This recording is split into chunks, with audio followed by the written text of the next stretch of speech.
Hello there, welcome back to Strawberry Ink. Today's episode is different. It is two different stories in one. Megan Boswell, but that's gonna be for the end of the episode. First, I'm going to be discussing a quick story. So, it is about an illegal immigrant. I am aware with what is happening in this ICE situation. They've been stalking people, hunting them down, and attempting to deport them. I am very sorry for those affected by this situation. Just keep your faith up. Jesus Christ tells us to not be scared, but it is understandable. This is a scary situation. I'd be terrified if I were in that person's shoes. Andres Guardado was an 18-year-old Salvadorian American security guard. He was an illegal immigrant working to feed his family. But one unlucky day on June 18th, 2020, in Gardena, California, he was confronted by a group of LA County Sheriff's deputies. Guardado was working at an auto body shop, guarding it, when deputies approached him. According to the sheriff's department, Guardado produced a handgun and fled, prompting a foot pursuit, a chase. Deputy Miguel Vega fired several shots, hitting Guardado 5 times in the back. No fingerprints were found on the handgun recovered at the scene, but Guardado's DNA was present on it. An independent autopsy confirmed that Guardado was shot 5 times in the back. The Los Angeles County Medical Examiner's Office ruled his death a murder. The shooting sparked protests and calls for justice, with community members and activists questioning the circumstances surrounding the incident. Guardado's death became a focal point in broader discussions on police accountability and use of force in law enforcement. In April 2023, the Los Angeles County District Attorney's Office announced that Deputy Vega would not face criminal charges, citing insufficient evidence to prove beyond a reasonable doubt that he committed a crime. In a civil lawsuit by Guardado's family, the Los Angeles County Board of Supervisors approved an $8 million settlement against them in 2023.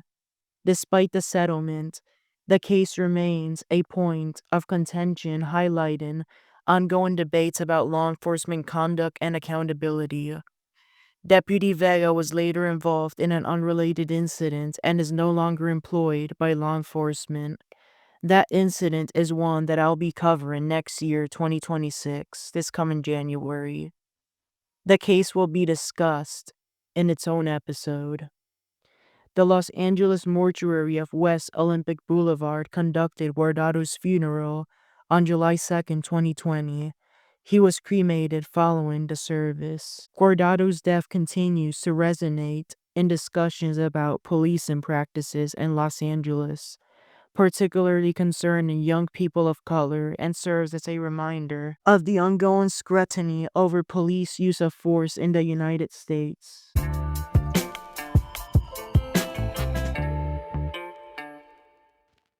Now let's discuss Megan Boswell, aka the suspect in the baby Evelyn tragedy. Here at Strawberry Ink, we examine the darkest and most tragic cases to uncover the truth.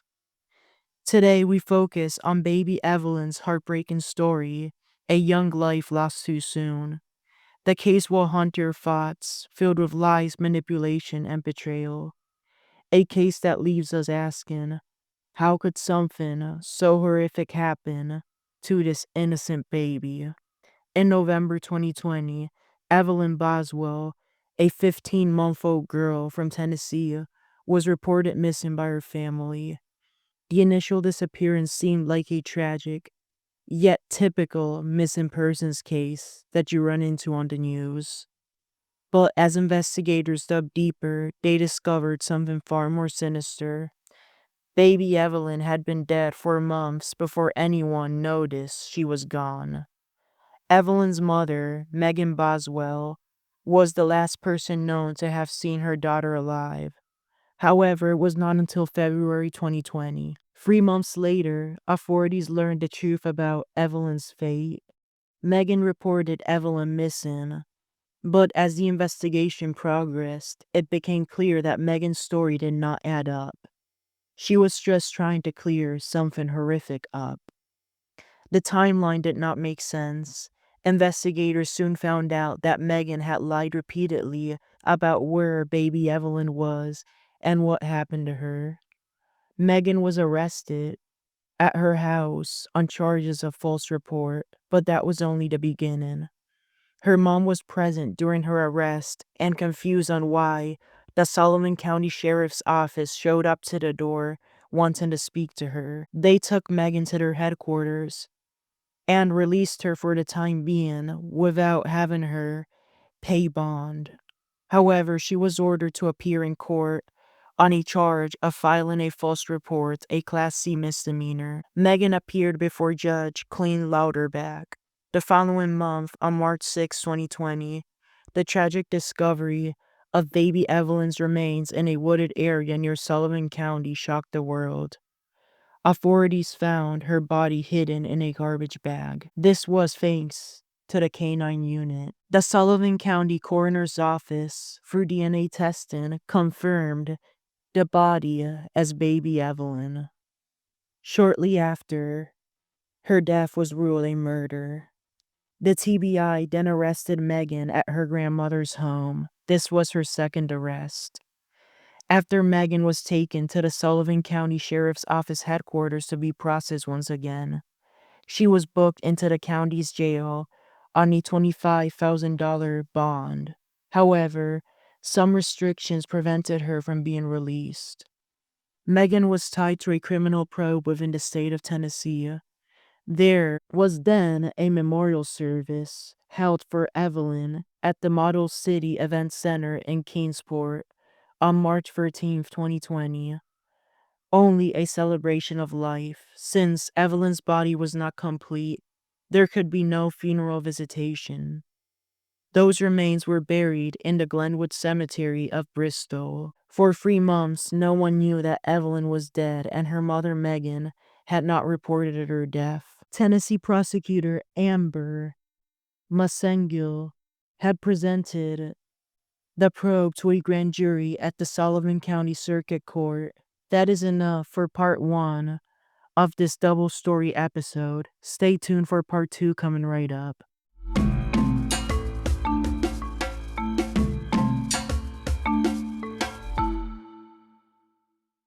Once the indictment was unsealed and the charges were official, Megan was officially facing severe penalties under law. The investigation revealed that Evelyn had been murdered, and the cause of death was determined to be a homicide, though the precise method was never disclosed due to the decomposition of her body, the one of baby Evelyn. It was discovered that Megan Boswell had been involved in covering up her daughter's death, providing conflicting stories to law enforcement. The more authorities learned about Megan, the more troubling details came to light. Megan Boswell, who was only 18 at the time, had a history of dishonesty and manipulative behavior. It was not unusual for her to lie to someone. She had made multiple false reports to police, and her lack of remorse raised suspicions from the start. Throughout her time in custody, she maintained her innocence, but investigators were certain that the evidence pointed to her judge, Jim Goodwin, who had many crucial pieces enough to convict Megan Boswell if he were to be the one deciding the verdict. However, Megan requested that a jury do so, therefore, the judge had no say at this point. Megan pleaded not guilty to all charges, and a new bond was set to $10,000. Once more of Evelyn's remains were found at a family member's home, Megan's bond was increased to $130,000. All bonds she received were cash. At this point, after her rebooking, therefore, basically impossible for her to be released again at this point. So let me explain to you the charges. First-degree murder, felony murder, 2 counts of those. 2 counts of abuse. One just being aggravated abuse, the other aggravated neglect. Then evidence tampering, 11 counts of false report, corpse abuse, and an extra false report offense. Therefore, a total of 19 charges, severe ones, that she was indicted on. The remains, the very few of them that were recovered later on, were buried in the cemetery. She had to be dug out again. The body parts had to be put together, then once again back underground. How complicated and how mysterious has everything been unfolding at this point of the story. Megan awaited trial in custody at the Sullivan County Jail as she faced a no bond charge. First-degree murder. Her initial misdemeanor was dismissed by Judge Lauterbach, as there was no need to prosecute it anymore. No prosecutor was ever assigned to that case, and no defense attorney even joined into it either. In February 2025, Megan's murder trial was set to begin, and the public's attention focused on what led to the tragic end of baby Evelyn, who was buried 2 times. Throughout the media, it was called the Baby Evelyn murder trial. The prosecution argued that Megan intentionally killed her daughter, her own flesh and blood, and then covered it up with lies and deceit. But Megan's defense team countered, attempting to claim that there was sufficient evidence to convict her on all charges except for murder. They said that the evidence was circumstantial and that Megan was overwhelmed by her situation. However, the prosecution's case was strong. Investigators had gathered evidence of deception, including Megan's change in stories, her failure to report Evelyn's death immediately, and her lack of concern for her daughter's well-being.